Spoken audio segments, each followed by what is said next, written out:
सोहन जी का मन आज बड़ा बेचैन था। बार बार करवटें बदल रहे थे, पर नींद नहीं आ रही थी। क्या बात है जी? पत्नी साधना ने पूछा। कोई परेशानी है क्या? अरे नहीं नहीं, वो आज गर्मी ज्यादा लग रही है ना, शायद इसीलिए। तुम सो जाओ, सोहन जी ने पत्नी से कहा। उन्होंने घड़ी की ओर देखा। रात के 2 बज रहे थे। वे धीरे से पलंग से उठे, कैलेंडर में देखा 12 मई। अभी पूरा 1 महीना बाकी है। वे बुदबुदाए। दरअसल 12 मई को सोहन जी की शादी की 50वीं सालगिरह है। बेटे बहू पोते पोती सभी ने ऐलान कर दिया था कि ये सालगिरह बड़ी धूमधाम से मनाएंगे। सारे करीबी रिश्तेदारों को फोन द्वारा सूचित भी कर दिया गया था। पर सोहन जी के मन में कुछ और ही चल रहा था। 50 साल पहले किया वादा आज तक पूरा नहीं कर पाया, पर इस बार नहीं। अब तो वादा पूरा करना ही है, चाहे जो हो जाए। सोहन जी खुद से ही बातें कर रहे थे। फिर उन्होंने सुराही से पानी निकाल कर पिया। साधना की ओर देखा तो वो आज भी नींद में मुस्कुरा रही थी। शायद कोई अच्छा सपना देख रही थी। उन्होंने बड़े प्यार से उसे चादर ओढ़ा दी और फिर वापस आकर सो गए। सवेरे 10 बजे सोहन जी तैयार होकर बाहर जाने लगे। अरे, आप सुबह सुबह कहाँ चल दिए? पत्नी साधना ने पूछा। 1000 बार कहा है कहीं जाते समय टोका मत करो, पर तुम्हारी तो आदत ही खराब है। सोहन जी ने झल्लाते हुए साधना को डांट पिला दी और बाहर निकल गए। लो, पूछो तो नाराज, न पूछो तो कहेंगे तुम्हें क्या, मैं कहीं भी जाऊं। साधना बड़बड़ाते हुए रसोई घर में चली गई। सास ससुर की इस नोक-झोंक की अब तो बहू को भी आदत हो गई थी। वो काम करते करते मुस्कुराती। घर से निकलकर सोहन जी सीधे अपने पुराने मित्र राम प्रताप सुनार की दुकान पर पहुंच गए। अरे भैया, आओ आओ, आज इधर का रास्ता कैसे भूल गए? राम प्रताप ने सोहन जी को बैठाते हुए पूछा। राम प्रताप उनका पारिवारिक मित्र और सुनार था। बेटे की शादी से लेकर कहीं लेन देन के सभी प्रकार के सोने चांदी के गहने वे उसी से बनवाते थे। सोहन जी ने बैठकर पानी पिया, फिर अपनी जेब से एक लाल रंग की कांच की चूड़ी निकालकर टेबल पर रख दी। रामा, ये तेरी भाभी की चूड़ी है। इसी नाप की सोने की 4 चूड़ियां बनवाना चाहता हूँ। कितनी कीमत होगी? रामा ने पहले चूड़ी को देखा, फिर अपने दोस्त सोहन जी, फिर हो करके जोर से हंसने लगा। क्या बात है सोहन जी, बुढ़ापे में बड़ा प्यार आ रहा है भाभी जी पर। नहीं यार, वो बात नहीं है। दरअसल तू तो जानता है इस बार शादी की 50वीं सालगिरह है। बच्चे मान ही नहीं रहे, कह रहे हैं थोड़ा धूमधाम से मनाएंगे। बस इसीलिए। थोड़ा शर्माते हुए सोहन जी बोले।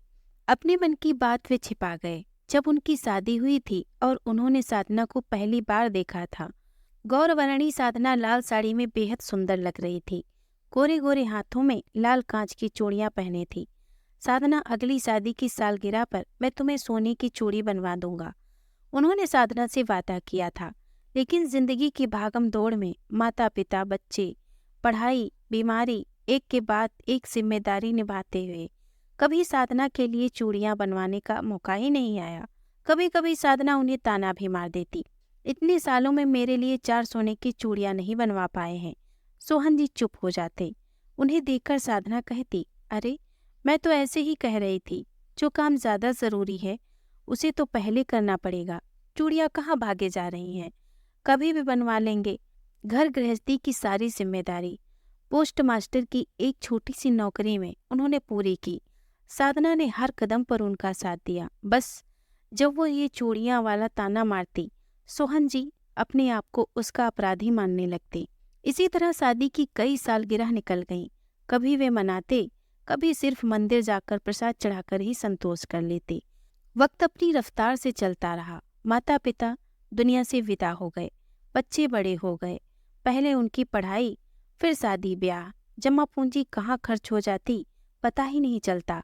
रिटायर होते होते उन्होंने कुछ लोन लेकर कुछ पीएफ के पैसों को मिलाकर 2 कमरों का एक छोटा सा मकान भी बनवा लिया। बेटे की नौकरी भी इसी शहर में लग गई थी। कुछ उसने भी हिम्मत की तो मकान को डबल स्टोर बना लिया। अब वे परिवार सहित ऊपर की मंजिल पर रहते थे। नीचे का हिस्सा किराए पर चढ़ा दिया गया। एक मध्यम वर्गीय परिवार की तरह उनका भी गुजर बसर आराम से हो रहा था। राम प्रताप सोहन जी से बोला, भैया, तुम तो जानते हो आजकल सोने का भाव जरा तेज है। फिर भी तुमसे ज्यादा थोड़े ही लूंगा। यही कोई 80-90 हजार रुपए में बन जाएंगी 4 चूड़ियां। सोहन जी ने सिर हिलाया। इतने खर्च का अंदाजा था उन्हें। ठीक है, मैं कल 25% राशि दे जाऊंगा। तुम 15 से 20 दिनों में तैयार कर देना। अच्छा, राम राम, चलता हूँ, कहकर सोहन जी सीधे पोस्ट ऑफिस पहुंचे, जहां उन्होंने वर्षों पहले एक बचत खाता खोला था, जिसकी जानकारी साधना को भी नहीं थी। प्रतिमाह वह उसमें बचत करके रुपए जमा कर देते थे। अब वो रकम 1 लाख रुपए हो गई थी। उन्होंने 25,000 रुपए निकलवाए और राम प्रताप को देकर सीधे घर आ गए। देखते ही देखते 50वीं सालगिरह का दिन भी आ गया। घर सभी करीबी रिश्तेदारों से भर गया। साधना तो नई नवेली दुल्हन की तरह शर्मा रही थी। अरे, मैंने तो मना किया था जीजी, पर ये बेटा बहू माने ही नहीं। वह हंसकर अपनी ननद को बता रही थी। शाम को सब तैयार हो गए। सफेद कुर्ते पैजामे में सोहन जी सज धज गए। सारे मेहमानों के साथ उनका मित्र राम प्रताप सुनार भी आया था। पोते पोती ने माला उनके हाथों में देकर कहा, दादू, दादी को माला पहनाइए। उन्होंने हंसते हुए साधना को माला पहना दी।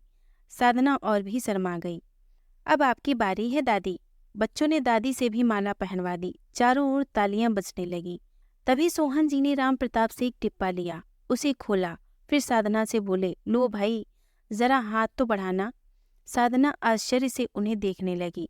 डिब्बे से 4 चूड़ियां निकालकर उन्होंने साधना के गोरे गोरे हाथों में पहना दी। अब मत कहना सोने की चूड़ियां नहीं पहनाई। वाह दादू, सो रोमांटिक। पोता पोती खुशी के मारे सीटियां बजाने लगे। तालियों की गड़गड़ाहट और तेज हो गई। लेकिन ये साधना ने पूछना चाहा।